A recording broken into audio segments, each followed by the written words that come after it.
본질상 진노의 자녀이었더니라는 제목으로 말씀을 드리겠습니다. 저는 지난 시간 전에는 그때라는 제목으로 우리가 예수 믿기 이전의 삶을 살펴보았습니다. 우리가 예수 믿기 이전에 어떻게 살았는가?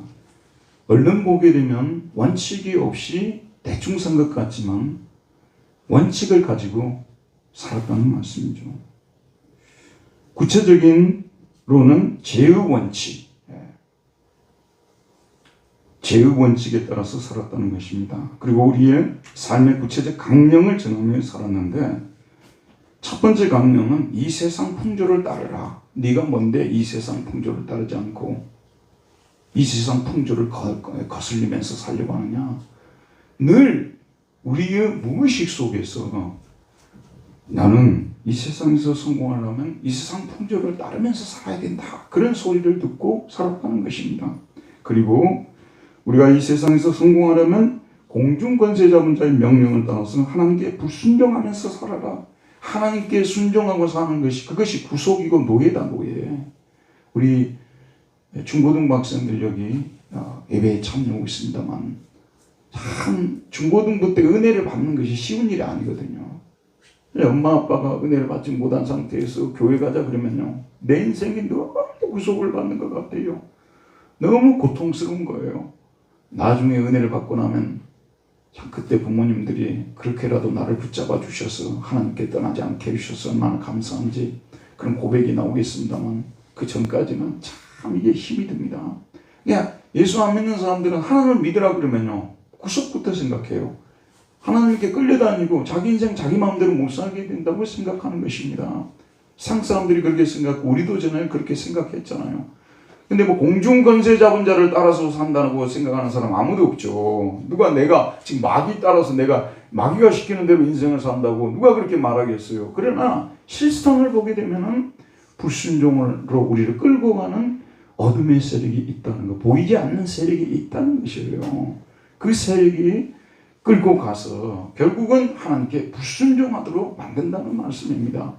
전에는 우리도 그렇게 살았었다는 말씀이 되는 것입니다. 중요한 것은 뭐냐면, 우리 예수 믿는 사람들이 우리가 조금 괜찮다고 생각할 때 우리의 이전의 삶을 늘 생각해 봐야 돼요.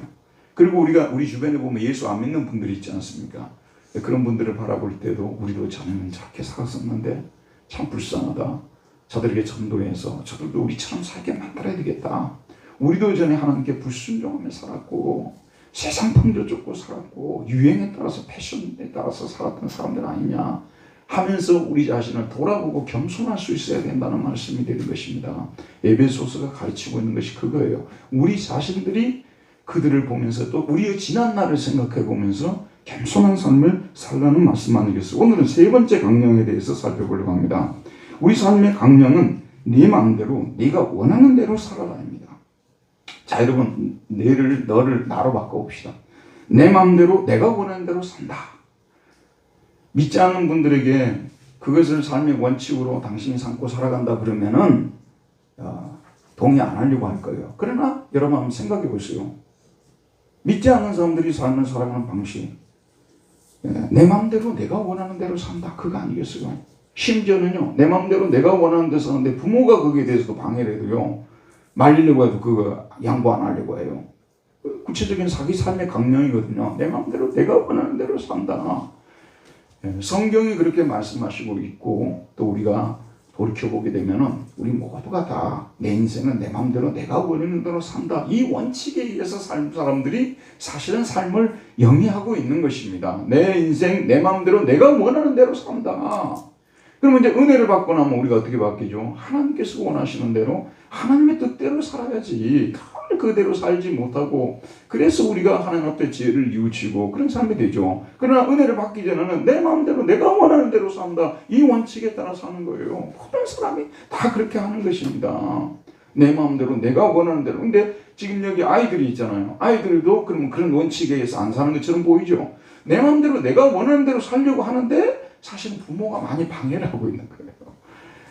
부모가 네 마음대로 네가 원하는 대로 살았다가는 이 세상 끝난다, 끝나. 성공도 못하고 끝난다. 그래서 자꾸 부모가 개입을 하려고 하는 거잖아요. 그렇죠? 그러니까 부모와 자식이 자꾸 이렇게 다투고 그러는 건데, 부모한테 작전상, 우리 옛날에 작전상 양보라고 했잖아요. 작전상 양보를 하고 있는 거지 진심으로 양보를 하는 거예요.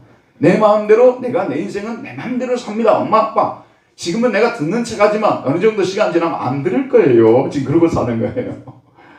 좀 제가 코믹하게 말씀드려서 그러지 우리 인생 살아가는 방식들이 대부분 내가 원하는 대로 내 마음대로 산다는 이 원칙에 따라 사는 거예요. 그래서 2장 3절에 보면 전에는 우리도 다 그 가운데서 우리 육체의 욕심을 따라 지내며 마음에 원하는 것을 하여 내 마음이 원하는 걸 했다는 다른 이들과 같이 본질상 진노의 자녀였더니 여기 보게 되면 전에는 우리도 다 그 가운데서 지내며라고 이렇게 되어 있어요. 근데 우리말 번역에서는 지내며가 뒷부분으로 밀려 있는데 원래는 전에는 우리도 다 그 가운데서 죄 가운데서 죄와 허물 가운데서 지내며라는 말은 뭐냐면 처신하며 아나스트로포라는 이 단어는 처신하며 행동하며 그렇게 살았다는 말씀이요. 불순종 가운데서 불순종의 아들들과 똑같이 행동하면서 처신하면서 안 믿는 지금 사람들하고 똑같은 행동 방식을 쫓아서 그들과 똑같이 살았던 사람들이라고 말하고 있는 것입니다. 이 얘기는 뭐냐면요. 에베소 교인들이 그들하고 좀 다르게 살아서 특별한 점이 있어서 하나님이 구원해 주신 것이 아니었다고 말해요. 그들도 똑같이 에베소의 일반 안 믿는 사람들과 똑같은 그런 패션을 따라서 시대 사조에 따라서 처신하고 행동하면서 그래서 하나님께 불순종하면서 그렇게 살았다고 말씀하고 있는 것입니다. 자, 그러면은 그때 우리의 삶의 방식들에 대해서 보도록 합시다. 첫째는 구체적으로 우리 육체의 욕심 안에서 살았다는 거예요. 오늘 말씀 보게 되면 우리 육체의 욕심을 따라라고 나와 있어요. 우리 육체의 욕심을 따라.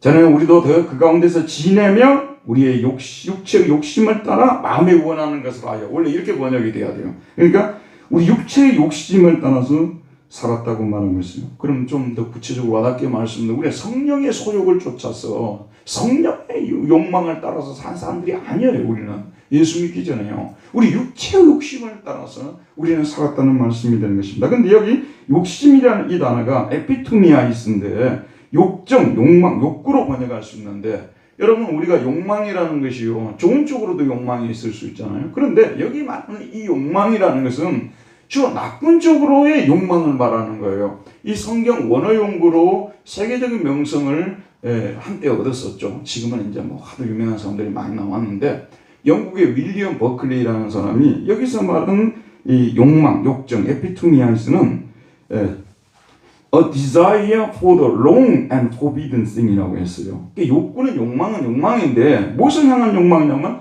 잘못되고 금지된 것을 향한 욕망이라는 거예요. 하지 말라고 여러분 어린 시절 한번 생각해 보세요. 부모가 하지 말라고는 하는 걸 일부러 하잖아요. 주로 원하는 것들이 부모가 하지 말라는 것들이에요. 주로 그들이 원하는 것들 부모가 하지 말라는 것들이죠. 맞죠 여러분? 철이 들면 이제 이게 좀 바뀌는 거 아니에요? 철 없을 때는 부모가 원하지 않는 것, 주로 금지된 것, forbidden, 금지된 것들, 그런 것들을 향한 주로 욕망이라고 지금 말씀하고 있어요. 안 믿는 사람들의 그 삶의 그 모습들을 적나라하게 묘사해주고 있는 것이죠. 자, 근데 여기서 우리가 이 욕망이라는 단어, 욕구라는 단어에 대해서 좀 생각해 보도록 합시다. 여러분, 우리가요, 우리의 그 인격 안에는 체계라는 것이 있어요. 조금 더 프로이드 말씀드리겠습니다만, 체계가 있는데, 우리에게는 여러분 잘 아는 대로 이성이라는 것이 있어요. 맞죠, 여러분? 이성. 그 다음 또 우리가 뭐가 있습니까? 의지라는 것이 있죠. 의지라는 것이 있어요. 그 다음에 소위 말해서 감정이라는 것이 있는데, 감정은 욕망하고 같은 뜻이에요. 이게 우리에게 있어요. 그러면 우리의 삶에 최종적인 한마디로 말해서 명령자가 이성일까, 의지일까, 아니면 욕구일까? 계몽주의 이후로 이성이 진리의 척도가 되었습니다. 그래서 인간은 합리적인 동물이라고 규정을 내렸어요. 그렇기 때문에 인간은 이성적으로 생각하고 판단하고 결정하는 존재라고 그게 다른 동물들하고 다르다고 이렇게 우리가 얘기를 했잖아요. 여러분들이 동물의 세계를 보게 되면 저건 동물의 세계라고 이렇게 보는데 사실은 우리 인간들이 동물의 세계 보면서 은혜 많이 받아요. 우리 인간이 너무 동물의 세계 같거든.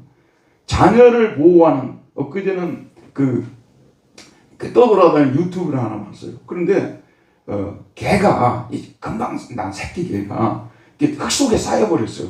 그랬더니 부모 개가 와가지고 거기를 막 발로 파는 거예요. 파가지고 이게 나중에 이제 주인이 와서 조금 도와줬죠. 근데 파가지고 그 속에 있는 그 자기 새끼가 결국은 거기서 나오게 만들더라고요. 나오게 만들.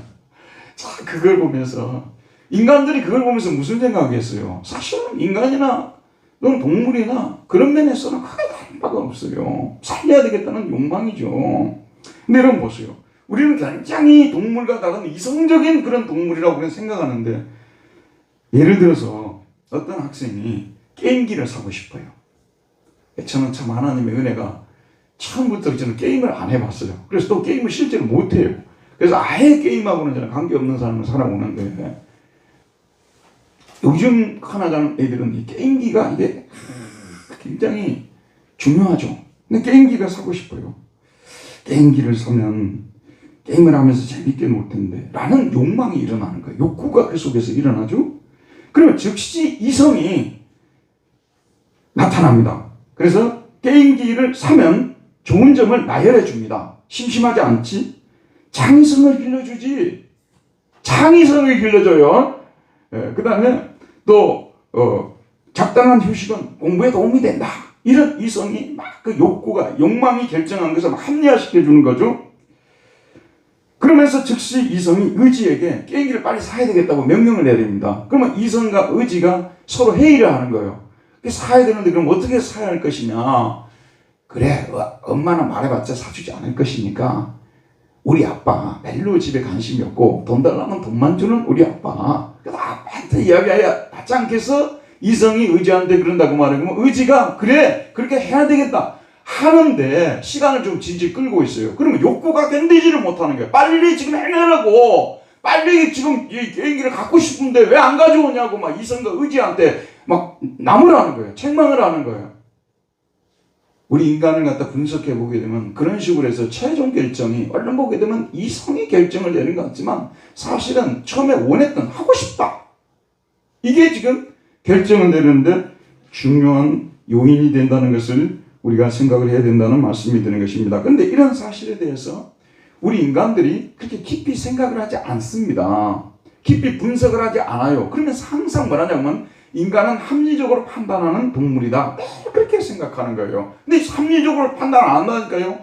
욕구가 일단 일어나게 되면 분리듯이 이것이 일어나게 되면 이걸 재울 수 있는 방법이 없는 거예요. 이게 아이들만 그러는 것이 아니라 어른들도 그렇습니다. 어른들도 이렇게 뭐 집 사고 그런데 꽂힌 분들은 저기 어디에 있는 집 저거 사야 된다고 하면 막 꽂혀가지고 나중에 그냥 혼자서 일 저질러 놓고 남편한테 숨겨가지고 나중에 일 터져가지고 난리 나고 그 꽂혔을 때는 어떻게 할 수가 없는 거예요. 이게요. 여러분 우리 육체에서 최종적인 명령을 내리는 자가 이성이냐 의지냐 아니면 욕망이냐. 근데 여러분 생각해보세요. 욕망이라는 단어가 여러분 영어 배울 때 I want라고 참 많이 배웠죠. I want to eat. 나는 먹고 싶다. 뭐 I want to 뭐 마시고 드링크 마시고 싶다. 막 이런 거 하잖아요. 사고 싶다. I want to buy 막 그러잖아요. 근데 영어로 이제 이걸 하면 굴려야 되잖아요. I wanna 이렇게 하는 거예요. 이 want라는 단어, need라는 단어 아시죠? need 필요하다. 그 desire 이런 단어들. 이게 우리가 영어 배울 때 사실은 이 표현을 얼마나 많이 썼는지 여러분 한번 생각해 보세요. 너무나 자연스럽게 물론 I will이나 I think라든지 그런 생각도 하지만 더 많이 쓰는 단어들이 want나 need나 desire 이런 단어들이었다는 것입니다. 그런데 참 재밌는 일이 있었어요. 중세기 그러니까 12세기에서부터 15세기까지 이제 15세기는 인문주의가 일어나잖아요. 그런데 그 사이에 대학들이 많이 생겼어요. 그래서 똑똑한 애들한테 이성적으로 하나님의 존재를 어떻게 잘 증명해 줄 수 있느냐 이것이 한 시대의 흐름이었어요. 그런데 당시에 그 대학 교수들이 보통 분들이 아니었어요. 인류 역사에서 가장 위대한 가장 뛰어난 교수들이 중세에 있었다고 해요. 그 사람들이 어디에 주로 모여 있었냐면요. 파리 대학교에 많이 모여 있었어요. 파리 대학교에. 자연과학은 주로 캠브리지나 옥스퍼드에 많이 모여 있었고요. 인문과학은 파리에 다 모여 있었어요. 거기에 토마스 아퀴나스라는 사람이 있었습니다. 논쟁이 일어났어요. 감정과 의지와 지성 중에서 어떤 게 우리 인간을 지배하는가, 최종 명령을 내리는가. 토마스 아퀴나스는 압도적으로 이성이라고 했어요. 그런데 역시 파리 대학의 그 교수였던 든 스코트스는 아니라고 의지가 결론적으로 우리에게 최종적인 결정자라고 얘기를 나누었어요. 마틴 루터는 에어푸트 대학, 새로 생긴 대학인데 그 대학 출신인데 인간은 원죄로 인해서 의지와 지성도 다 타락해버리기 때문에 결국은 원하지 않지만 원하지 않는 욕망에 이끌리면서 우리는 죄의 노예로 살아갈 수밖에 없다는 이런 얘기를 한 거예요. 중세기에도 이런 문제를 가지고 논의가 일어났다는 말씀이 되는 것입니다. 인간 안에서 우리 인간이라는 존재가 과연 이성에 의해서 지배되는 존재이냐, 의지적 존재이냐, 아니면은 욕망에 이끌려서 살아가는 존재이냐, 여기에 대한 얘기가 나와 있는데, 여러분 또 19세기 말에 태어나가지고 20세기 중반까지 꽃을 피웠던 유명한 심리학자 시그먼트 프로이드, 여러분 너무나 잘 아시죠? 정신분석학자로 알려져 있지 않습니까? 근데 이 사람이 살던 시대는 계몽주의 이후에 이성의 시대가 돼가지고, 이 사람이 살던 시대는 인간이라는 합리적인 동물이고 인간은 이성에 의해서 판단을 내리고 결정을 하면서 이성적으로 이 세계를 아주 멋진 신세계로 바꿀 수 있는 그런 존재라는 것이 완전히 이 세상이 퍼져 있었어요. 인간에 대해서 조금치라도 동물적인 이야기를 하는 사람 살아남지 못하는 그런 시대였어요. 그런데 이 프로이드라는 사람은 유대인이잖아요. 근데 이 사람이 당시 유대인들이 어디에 많이 살았냐면 오스트리아 빈에 많이 살았어요. 지금도 빈에 가게 되면 유대인들이 모여 사는 유대인 지역이 있어요. 그 정도로 유대인들이 많았어요. 거기서 이 사람은 실제로 오늘날로 말하자면 정신과를 개업을 했어요. 개업 의사입니다. 병원을 하면서 수많은 환자를 대해본 거예요. 수많은 환자를 대해보니까 그 사람이 이제 얻은 결론을, 연구를 해서 얻은 결론을 그 유명한 책들을 통해서 발표를 한 거 아니에요. 근데 그 사람을 보니까 그 사람이 우리 인간에게 있어서 의식 배후에 무의식이라는 것이 있다는 것을 발견하게 되었고, 인간이 의식에 의해서보다도 무의식에 의해서 결정을 많이 내리더라는 거예요. 그래서 이 무의식을 분석을 하려면 무의식은 주로 어디 나타납니까? 무의식은 주로 어디에 나타나요? 꿈을 통해서 주로 나타나잖아요. 꿈을 통해서 자기 지금 생각지 못했던 것들이 자기가 무슨 생각을 하고 있는지가 꿈을 통해서 나타나는 거예요. 그러니까 꿈을 분석해 보게 되면 무의식의 상태를 알 수가 있고, 그러면 이 사람의 문제를 해결할 수 있다는 말씀이 되는 것이죠. 근데 이 사람이 이제 중요한 연구를 도식으로 소위 발표를 했는데, 인격 안에는 퍼스널리티라고 하죠.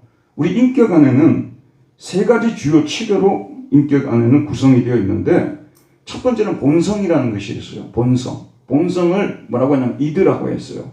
예전에 제가 대학교 1학년 때 심리학 개론 배울 때 이거 다 배운 건데 이번에 제가 다시 한번 읽어봤어요. 여기 이제 우리 본성을 뭐라고 한다고요? 이드라고 해요. 이드는 라틴어거든요. 영어로는 it요. 그러니까 우리 본성 안에는 인격적이지 않은 뭐가가 존재하고 있어요. 그게 뭔지를 몰라요. 그냥 그게예요. 그거예요. 저와 여러분에 뭐가 있다고요? 그거가 있어요. 그거가 있다니까. 그거에 그런데 문제를 일으켜요. 그게 진짜 문제야. 그거에 우리 인간 안에서 너무 큰 힘을 발휘하게 된다는 것이죠. 그거. 그 다음에 이드는 본능이 자리 잡고 있는 곳이에요. 본능이 이드 안에 자리 잡고 있어요. 그리고 이드의 에너지는 반사작용이에요. 누가 탁 이렇게 하려고 반사작용이잖아요. 이거는 합리적으로 여러분이 생각해보고 이렇게 움직입니까? 아니죠. 올려봐. 이드 반사작용. 소망 성취에 의해 본능이 추구하는 쾌락 원칙을 충족시키는 역할을 하는 것입니다. 그러니까 주로 이드는 항상 쾌락 원칙을 쫓아가요. 쾌락 원칙. 좀 이렇게 좋지 않은 상태에서, 즐겁지 않은 상태에서 빨리 나오고 싶은, 이걸 본성은 항상 추구한다는 거예요. 거기에 비해 자아는 상황을 현실적으로 판단하며 현실 원칙에 충실합니다. 자아는 항상 현실적이에요. 현실 원칙을 추구하는 거예요. 그리고 여러분이 잘 아는 초자아라는 것이 있습니다. 자아를 에고라고 하죠. 초자아는 슈퍼에고가 있어요. 근데 이 슈퍼에고는 항상 윤리적 원칙을 내세우며 자아를 더 높은 이상을 향하여 나아가도록 하는 체계입니다. 자, 여러분 한번 예를 들어 볼게요. 예를 들어서 지금 속이 너무 좋지 않아요. 본능이 뭐라고 얘기를 하냐면 빨리 배설을 하라고 해요. 장소와 때를 가리지 말고 내가 지금 좋지 않은 상태에 있으니까 빨리 배설을 하라고 이렇게 얘기를 합니다. 그러면 자아가 뭐라고 하냐면 여기서는 안 돼. 때와 장소를 가려야지. 좀 더 참아. 라고 말하죠. 그러면 초자아가 자아를 거둡니다. 그래, 자아의 말이 맞아. 인간은 윤리적 존재인데 어떻게 아무 데서나 자신이 원하는 때 배설을 해? 인간의 품위를 떨어뜨리는 행위야? 본능은 잘못되었어. 그러면 자아가 중재를 하는 거예요. 이 이드와 초자아를 중재를 해가지고 그래, 힘이 들지만 조금만 기다려서 빨리 배설할 곳을 찾아서 배설을 해야 되겠지? 해서 이제 이 이드와 에고와 슈퍼에고가 싸우던 상황이 수습이 돼서 가는 이런 상황이라는 말씀이 되겠죠? 자, 그런데 여러분, 지금 이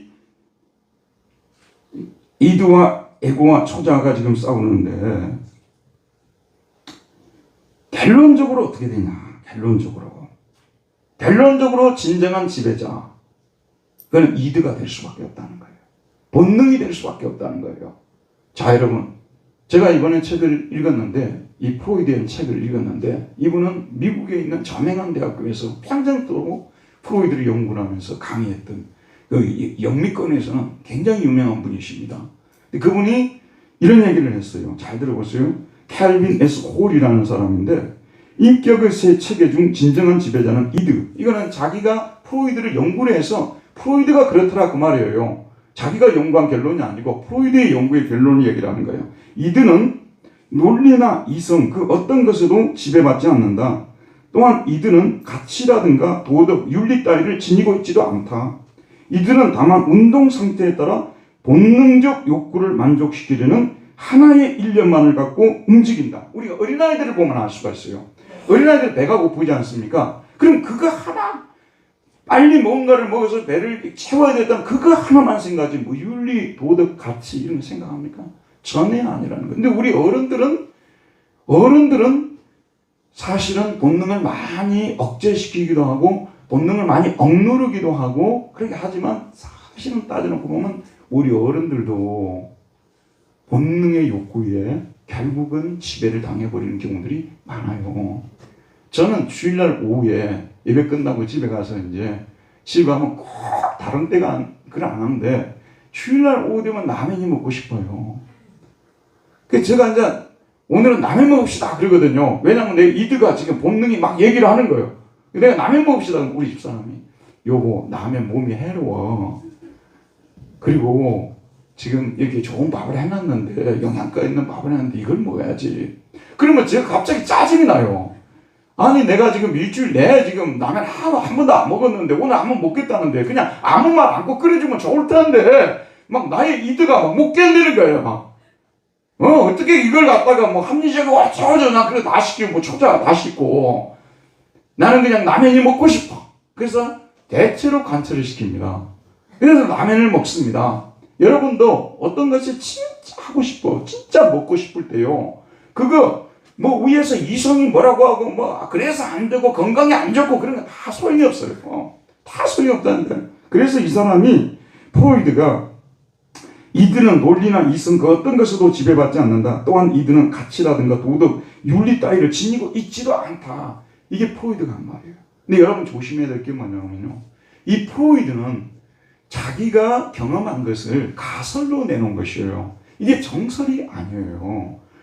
과학자라든지 학자들은 얼마든지 가설을 던질 수 있는 것이거든요. 이게 여러분 참 이게 안타까운 것이 뭐냐면 유럽의 가설이 아시아에 오게 되면 정설이 돼버린 거예요.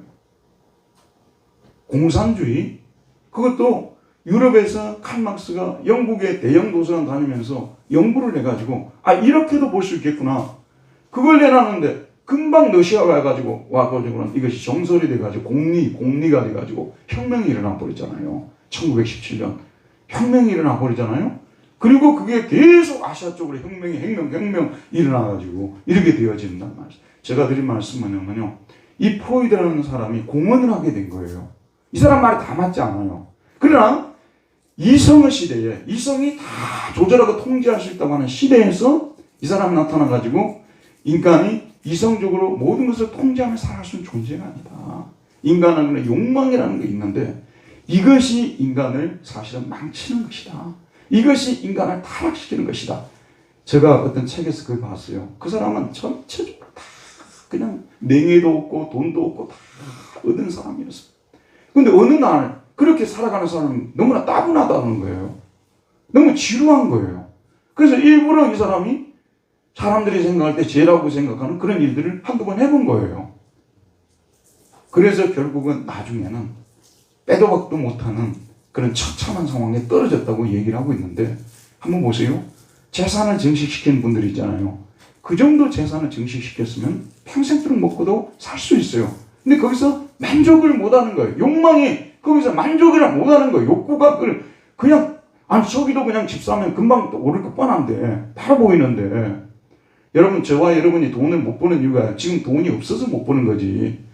돈이 돈을 낳는 시대 아니에요. 자본주의는. 돈만 많으면요 10채 사놨는데 그 중에 2채만 올라도요 8채 별로 못 건져도요 2채 오른 것 갖고도 돈 많이 벌 수가 있어요. 인간의 욕망이라 우리 가끔 그러죠. 저 부자들이 저 정도 돈 벌어놨는데 뭘 또 그러냐는데, 욕망이라는 것이 이게, 그래서 이 프로이드의 이 입장을 잘 들어보세요. 오늘 바울 서신 에베소서 이 부분을 이해하는 데 있어서 많은 도움을 주고 있어요. 그러나 에베소서는 하나님의 계시이기 때문에 이건 정답이죠. 프로이드는 가설이에요. 저 말 아시겠죠? 그러니까 그러면 바울은 어떻게 얘기를 했는지, 사실 프로이드가 한 얘기하고 너무 많이 비슷하게 이야기를 했어요. AD 60년 70년 사이에 지금 에베소서가 쓰여진 걸로 보고 있거든요. 근데 그때 사도 바울이 인간이란 존재에 대해서 너무 정확하게 분석해 놓은 거예요. 거창하게 이성적으로 행동하는 존재가 아니라 욕망에 따라서 행동하는 존재라는 것을 밝혀냈다는 말씀이 드는 것입니다. 그래서 바울 서신 곳곳에서 인간이 욕망의 존재라는 거 그 서술해 놨어요. 여러분 찾지 마세요. 대표적으로 로마서 7장 14절에서 15절을 보게 되면 이런 말씀이 나와요. 우리가 율법은 신령한 줄 알거니와 나는 육신에 속하여 죄 아래 팔렸도다. 자기가 죄 아래 팔렸다고 했어요. 죄의 노예라고 말하고 있어요. 죄 아래 팔렸다는 말이 죄의 노예라는 뜻 아니에요. 내가 행하는 것을 내가 알지 못한다고 말하고 있어요. 여러분도 가끔 그런 생각 해봐요. 내가 행하는 것을 내가 알고 행하는가?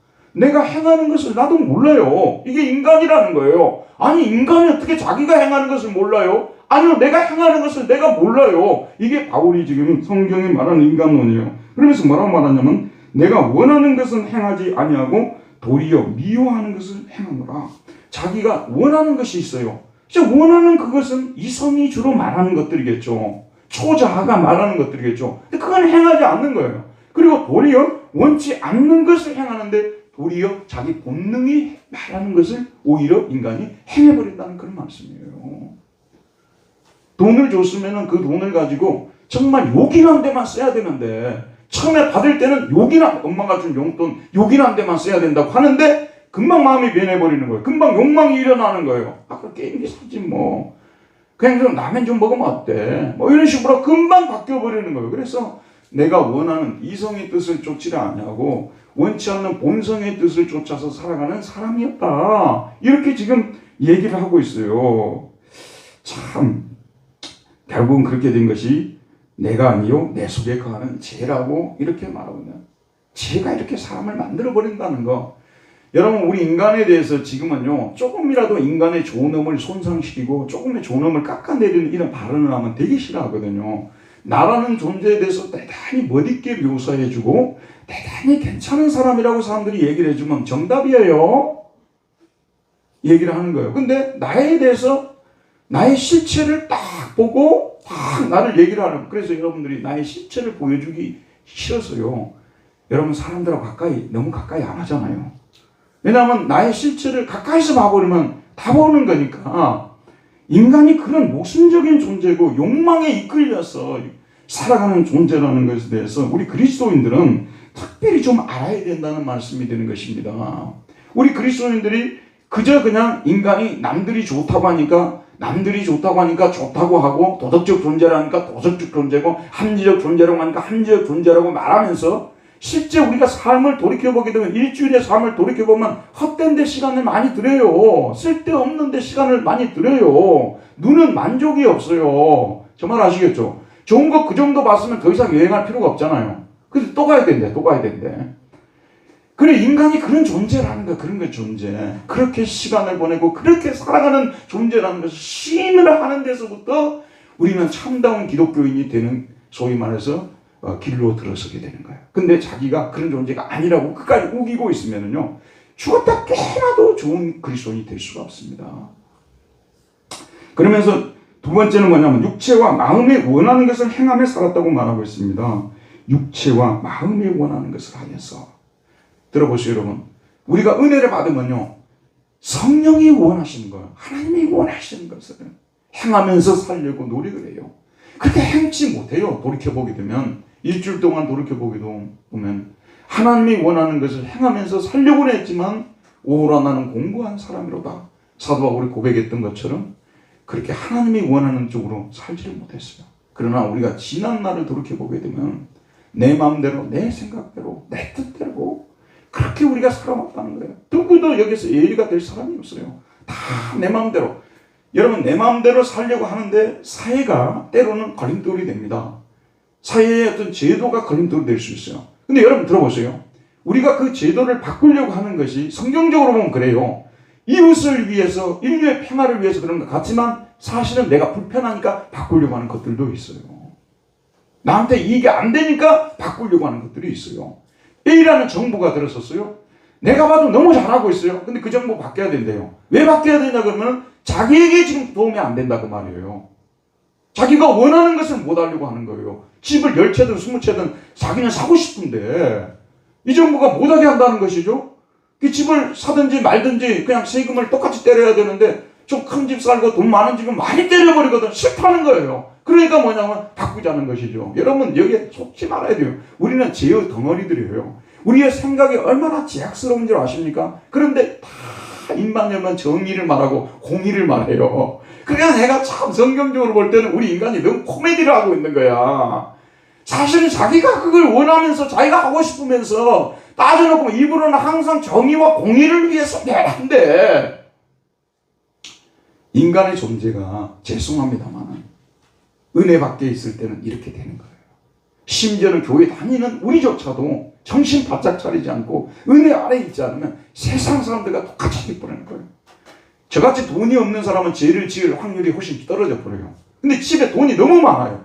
그러면 여기도 집 사면 돈 벌겠고, 김해, 우리 전도사님 지금 계신데 이번에 김해 간대요. 집값 좀 알아봐요. 김해에 가면은 어느 종류가 아파트 사람은 저건 10년 후에 이만큼 떠오르고, 돈만 있으면요, 나 같은 사람도요, 아마추어라도 돈만 있으면은요, 내가 아무리 멍청하고 미련해도요, 돈 벌 방법이 다 보여요. 여러분 한번 생각해 보세요. 근데 왜 정의, 공의를 그렇게 많이 이야기하냐 그 말이에요. 따져놓고 보게 되면 자기 소원 성취하려고 자기 마음에 원하는 것을 하고 싶은 거야. 못하면 정부가 못하면 정부 나쁜 놈들이라고요. 또 옆에 사람들이 못하면 그놈 나쁜 놈이라고 하고요. 다 나쁜 놈들이 돼버리는 거예요. 내가 원하는 걸 못하게 하니까요. 우리가 전에 이렇게 행하면서 살았던 사람들하고 말하고 있는 것입니다. 사도 바울이 정확하게 이게 표현하고 있는 거예요. 이제 마지막으로 프랭크 트윈만이라는 유명한 주석가가 있어요. 이렇게 얘기를 했어요. 육체, 마음, 행위, 생각 이 모든 것의 결합이 모든 사람을 정확하게 불순종의 아들들 가운데 두게 했다. 우리 육체, 마음, 행위, 생각 다 대동단결해가지고 우리로 하여금 하나님께 불순종하면서 살아가게끔 만들었다는 말씀이 되는 것입니다. 지금 예수 그리스도 밖에 있는 분들은 사실은 다 이런 분들이고요. 우리는 그러한 삶을 살았던 사람들인데 이제는 그런 삶을 살지 않아야 되겠다고 생각하고 있는 거예요. 그러지 말아야 되겠다고 생각하는데 돈 있고 시간 있고 조건이 주어지면 우리도 여전히 땅 투기하고 여전히 우리도 그와 같은 잘못된 방법들을 통해서 도덕이고 뭐이고 다 그것도 갖다 붙이기 나름이에요. 여러분 도덕이 뭐 대단한 것 같습니까? 얼마든지 붙일 수가 있어요. 우리도 다 그렇게 결국은 하나님을 두려워하지 아니하고 우리 욕심을 따라서 우리 마음대로 그렇게 살아왔다는 거. 그렇게 살아라. 그것이 세 번째 강령이었다 그 말이에요. 우리가 그렇게 살아왔고 지금도 그런 유혹들이 우리에게 지금 있다는 그런 말씀 아니겠어요. 자, 그래서 이제 이런 삶에 대해서 결론에 대해서 말씀하고 있습니다. 이렇게 살아간 삶의 결론이 뭐였냐 그 말이에요. 자, 우리 마지막에 보면 2장 3절의 마지막 보면 다른 이들과 같이 본질상 진노의 자녀였더니 여러분 우리가요 태어나면서부터 선천적으로 계속 사람이 어떤 사람이 죄를 짓고 있잖아요. 그러면은 저 사람 진노 받겠구나. 하나님의 심판을 받겠구나. 꼭 교회에 와서 말씀 안 들어도요 그렇게 생각을 해요. 지금 저를 보세요. 지금 제가 이 사람들의 그 원칙과 삶의 강령을 이야기를 했잖아요. 이러한 자기중심적 삶에 대해서 욕심에 이끌리는 삶, 마음대로 하는 삶의 결론이 뭐겠어요? 결론이 하나님의 심판을 받는다는 거 아니겠습니까? 죄값은 사망이에요. 반드시 죄는 심판이 따라오게 됩니다. 진노가 따라오게 되어 있습니다. 부모님들 애 키우면서요. 진노가 부모님들에게는 특별히 좀 이렇게 성인이 아닌 부모님들 있잖아요. 좀 유아 상태에 있다든지 좀 이렇게 조금 이렇게 중학생이라든지 고등학생은 부모님들을 보면요. 항상 진노가 머물러 있어요. 진노가 항상 머물러 있어요. 떠나지를 않아요. 왜냐하면 얘들이 진노받을 일을 계속 화나게끔 하는 행동들을 계속 하니까 부모에게 진노가 떠나지 않는 거예요. 진노가. 참 인간을 이렇게 분석 안 하면 좋겠죠. 다 두루뭉술해서 인간은 고귀한 존재고 존엄한 존재고 하나님의 형상으로 창조된 존재고 이웃을 불쌍히 여길 줄 아는 존재고 그랬으면 좋겠죠. 성경 그렇게 말씀하잖아요. 인간은 본래의 모습을 이야기합니다. 그래서 진노의 자녀가 된 거예요. 진노의 자녀. 근데 여기 한 가지 참 우리가 이해할 수 없는 것이 뭐냐면 지금까지는 이것이 논리적으로 다 설명이 돼요. 맞죠? 근데 본질상이란 이 단어는 모든 논리를 다 깨버리는 거예요. 그러면 이 진노받을 일이 언제부터 시작됐느냐? 언제부터 시작이 됐을까요, 여러분? 어떤 성인이 돼가지고 어느 정도의 이런 자기 욕망 추구의 삶을 산 결과로서 진노가 임할까요? 아니면 아주 일찍이 어릴 때부터 심지어는 태중에 있을 때부터 하나님의 진노 아래서 태어나는 것일까요? 이게 문제예요. 이게 문제예요. 그래서 본질상이란 뜻은 무엇이냐면요. 영어로 by nature예요. 우리말로 번역하게 보면 태어나면서부터예요. 태어나면서부터 진노의 자녀들이었다는 거예요. 누가 이런 말에 동의를 하겠습니까? 살아본 후에 저 사람은 진노받을 사람이다. 누구나 다 동의한다니까요. 그런데 태어나면서부터 태어날 때부터 어머니 뱃속에 있을 때부터 진노의 자녀였다. 누가 이 사실을 현대에 적어도 공부 좀 하고 학문의 물을 먹은 사람 중에서 누가 여기에 동의를 할 수 있겠습니까? 근데 여러분 부모들도요 키워보면서요 애들이 참 못됐구나. 내가 난 자식이지만 참 못됐구나. 속으로 수백 번 말합니다. 내가 난 자식이지만 참 못됐구나. 어릴 때요. 엊그제 우리 이강수하고 어디 좀 잠깐 갔다 오면서 대화를 나누는데 우리 이강수가 자기 그 형님이 지금 아기를 둘 낳잖아. 쌍둥이를 낳거든요. 그래서 그 쌍둥이 보는데 자기가 내일 쌍둥이를 토요일 날 쌍둥이를 좀 봐줘야 된대요. 근데 쌍둥이를 자기가 올해는 못 보겠고 한두 시간 보다가 빨리 보내야 되겠다고 그러더라고요. 그래서 아니 그 조카들이 얼마나 사랑스러울 텐데 그래 빨리 보내려고 하느냐고 그렇게 하니까 이강수가 목사님은 모르셔서 그러신다고. 그 애들이 그렇게 엄청난 애들인 줄 몰랐다. 한 명도 아니고 두 명이니 마음에 안 들면 때려 엎어본대요. 애들이 마음에 안 들면 때려 엎어버린대요. 그리고 쌍둥이니까 또 서로 경쟁을 하잖아요. 이게. 그러니까 자기는 몇 시간도 못 본대요. 여러분 한번 생각해 보세요. 본질상 진노의 자녀, 태어나면서부터 진노의 자녀라면 누가 동의 안 하죠. 밖에 가서는 자기 자녀들 안 좋은 얘기는 전혀 안 하잖아요. 부모들이요. 좋은 얘기만 하잖아요. 그냥 실상 치고는 부모에게는 어릴 때부터 아주 어릴 때부터 여기에 진노가 떠나지 않는다니까요. 항상 여기에 촬영을 해보게 되면 투시를 하게 되면 진노가 여기서 막 불이 막 그걸 이렇게 막 이게 끓고 있는 거야. 이게 언제 또 터질지 몰라. 근데 이걸 계속은 못 참아요. 이렇게 하다가 어느 순간에 또 부모도 한번 폭발을 하는 것입니다. 불을 던지는 거예요. 그래서 뭐 안 해줘? 가다가 뭐 안 해준다 그러고 그렇게 하면 가만 안 둬 그러고 용돈 안 줄 거야 막 하면서 진노를 이제 퍼붓는 거죠. 부모가. 어떤 때는 부모가 자식하고 싸우게 돼요. 내가 어렸을 때 우리 큰아들하고 나하고 싸우고 있더라고. 내가 책망을 하는 것이 아니라 내가 분노가 일어나고 싸우고 있더라니까 내가요. 이게 우리 인간의 존재라는 것입니다. 본질상 진노의 자녀였다는 말이 그 말이에요. 근데 여러분 들어보세요. 이게 왜 그런 문제가 생기는 아담죄 때문에. 이걸 원죄라고 하죠. 지금 뿌리죄, 원죄는 뿌리죄라는 뜻이에요. 뿌리죄. 뿌리죄가 우리한테 있어요. 아담이 물려준 죄가 있어요. 어린아이들도 그 죄를 가지고 태어나는 거예요. 그런데 교회의 역사를 보게 되면 인간에 대해서 좋게 이야기를 해가지고 아담은 자기 죄 때문에 죽은 것이지 그 후손들이 아담 죄 때문에 죽은 것이 아니라고 말하는 사람들이 있었어요.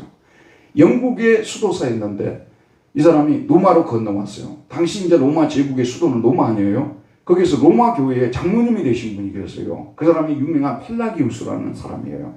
근데 굉장히 영향력이 있었어요. 근데 이 사람은 뭐냐면 아담은 아담죄로 죽고 우리 후손들은 아담죄로 죽는 것이 아니라 아담죄를 모방해서 아담이 만약에 우리는 선과 악을 행할 수 있는 자유의지를 가지고 태어난 거예요. 그래서 우리 인간이 선을 행하면 죽지 않고 악을 행하면 죽게 되어 있는데 아담은 불순종해서 악을 행해서 죽게 되었다는 거죠. 근데 아담의 후손들이 아담죄 때문에 죽는다는 건 너무 억울하지 않느냐. 아담의 후손들도 자기가 아담을 모방하지 않고 죄를 범치 않으면 구원을 받고 영생을 얻는다고 보는 거예요. 그런데 아담을 모방해서 아담처럼 죄를 범하면 죽는다고 얘기를 한 거예요. 그래서 원죄를 부정한 거예요. 원죄가 자녀들에게 유전을 통해서 이것이 이어진다는 것에 대해서 전승된다는 것에 대해서 여기에 대해서 믿지는 않는 거예요. 그런데 이 펠라기우스는 얼마 안 있다 죽었어요. 그런데 그의 가르침을 따르는 사람들이 아프리카 카르타고를 중심으로 해서 당시 카르타고는 로마 제국의 두 번째 도시였다고 말씀드렸죠. 그 도시에 상륙을 해가지고 그 지역을 막 물들이는 거예요. 지금 신천지처럼. 그래서 그때 히포에서 아프리카 히포에서 목회를 하고 있던 어거스틴이 펠라기안을 반박하는 글들을 쓰게 됩니다. 그 글들이 이제 나와가지고 그게 뭐냐면 결론이 뭐냐면 우리는 아담죄로 죽는다. 우리는 아담죄를 가지고 태어난다. 그래서 심판받고 진노를 받고 지옥 가게 되어 있다. 누구든지 예의가 없다. 모두가 다 원죄를 가지고 태어난다. 그런데 교회 회의의 결정은 결국은 어거스틴의 손을 들어주었어요. 펠라기오는 정죄를 당하게 되었습니다. 그런데 들어보세요. 19세기, 20세기 계몽주의 이후에 계몽주의적으로 성경을 해석해야 된다고 말하는 사람들을 자유주의자들이라고 해요. 이 자유주의자들이 등장해가지고 원죄를 또 부정했어요. 인간은 존엄한 존재고 어떻게 인간의 태어나면서부터 그런 원죄를 가지고 태어난다는 그런 무식한 원시시대의 이야기를 하냐고 하면서 동정녀 탄생도 이해가 안 된다는 거예요. 어떻게 동정녀 탄생? 처녀가 아들을 놓냐 그 말이에요. 모든 기적을 부정해버리는 거예요. 그리고 원죄 탄생도 원죄도 결국은 부정해버리게 되고 그래서 이분들은 이상적인 인간을 이야기를 하게 되고 인간은 자기 힘으로써 도덕사회, 사랑의 사회를 인류를 만들 수 있다는 그런 엄청난 기치를 내세우고 갔다 그 말이에요. 여러분 보니까 그 자유주의자들이 가장 많이 생산된 데가 제가 있던 베를린 아니었어요. 그런데 그 베를린이 어떤 곳이었습니까? 히틀러가 바로 제2차 세계대전을 일으켜서 600만이라는 유태인을 죽이고 그 형무소가 있어요. 작센하우젠이라는 이런 형무소 같은 데 있잖아요.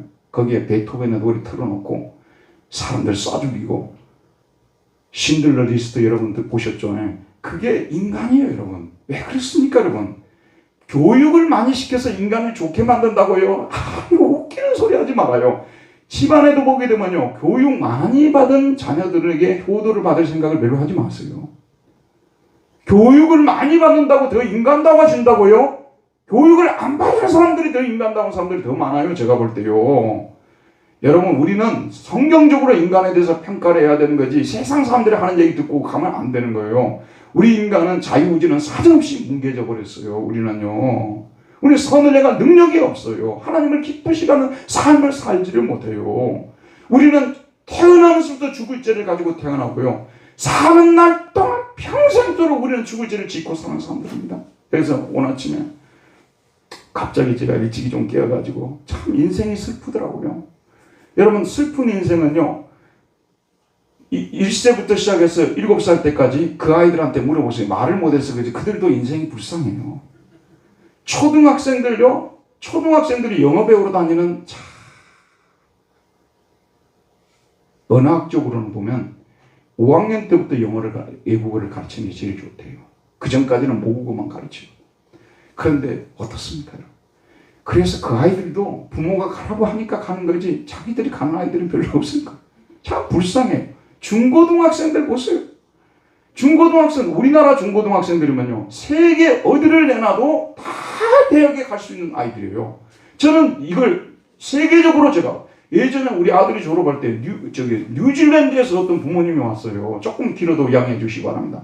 뉴질랜드에서 어떤 부모님이 왔는데 그 뉴질랜드에서 장학생들을 뽑는데 거의 한국 학생들이래요.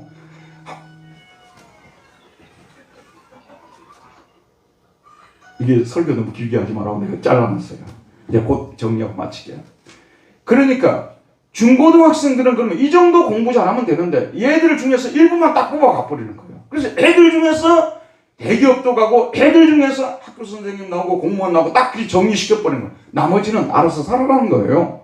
그러니까 중고등학생들 청년들이 죽어나는 것이죠. 대학에 들어가면요, 대학에 낭만이라는 하고 대학하고 이게 매치가 됐잖아요. 지금 매치 안 돼요. 무슨 낭만이야. 공부해야지. 그러면 직장에 들어갔어요. 행복할까요? 직장생활에 행복할까요? 그렇게 좋은 직장에 가서도 2년 안에 옮기는 사람들 그렇게 많다고 그러잖아요. 불행하다고 생각해요. 그래서 지금은 모든 회사 중에서 제일 좋은 회사가 주식회사가 돼버렸어요. 최고의 회사는 주식회사예요, 지금요. 좀 똑똑한 애들은 다 주식에서 돈 벌려고 그러지 멍청하게 직장생활 해가지고 돈 벌려고 하지 않는 거예요, 지금요. 여러분 한번 생각해 보세요. 그러면 50대, 제가 지금 40대, 50대 있잖아요. 이 사람들은 행복할까요? 아닙니다. 일부는 행복하겠죠. 항상 1, 20%는 행복해요. 그런데 나머지 5, 60%는요, 6, 70%는요, 위로는 부모님 공경해야 됩니다. 그리고 아래로는 자녀들 교육시켜야 되죠. 맞죠, 여러분? 그 다음에 이제 70대, 80대로 가게 되면은 이제 어느 요양원이 좋은지를 알아보러 다녀야 되고요. 혹시라도 치매 걸리면 어떨까 하는 불안과 공포 속에 살아야 되고요. 제가 드린 말씀은 뭐냐면 인간이 태어난 것 자체가 진노 아래 태어난 거더라고요. 인간이 태어나서 산다는 것 자체가 고통이고 슬픔이에요, 여러분. 우리가 왜 그렇게 여가를 즐기려고 하고요. 또 우리가 왜 그렇게 쉬는 시간을 가지려고 하고요. 돈 좀 있어 봤으면 좋겠다는 이 죽을 놈의 세상에서 조금 그걸 면해보겠다고 하는 본능적 욕구라고 저는 생각이 들어요. 우리의 존재가 이런 상황에 놓여 있습니다, 여러분. 이걸 우리가 명심을 해야 되는 것입니다. 결론적으로 우리의 삶이 이렇게 진노 아래 놓여 있다는 것. 자, 그러면 어떻게 하면 우리가 이 진노의 삶에서, 본질상 진노에 대해서 살면서 우리가 빠져나올 수 있을까? 우리 인간의 힘으로 과연 가능한 것인가? 어떻게 우리가 빠져나올 수 있는가? 다음 시간에 살펴보도록 하겠습니다. 은혜로우신 우리 하나님, 오늘도 생명의 말씀을 우리에게 주셔서 우리 인간이란 존재가 어떤 존재인지에 대해서 다시 한번 생각해 보게 하시고, 또 우리가 이런 상황에서 어떻게 빠져나올 수 있는지 말씀을 통해서 우리가 다시 한번 정답을 찾고 하나님 기뻐하시는 순종하는 삶을 살아가는 우리 모두 되게 하여 주옵소서. 예수님의 이름으로 기도하였습니다. 아멘.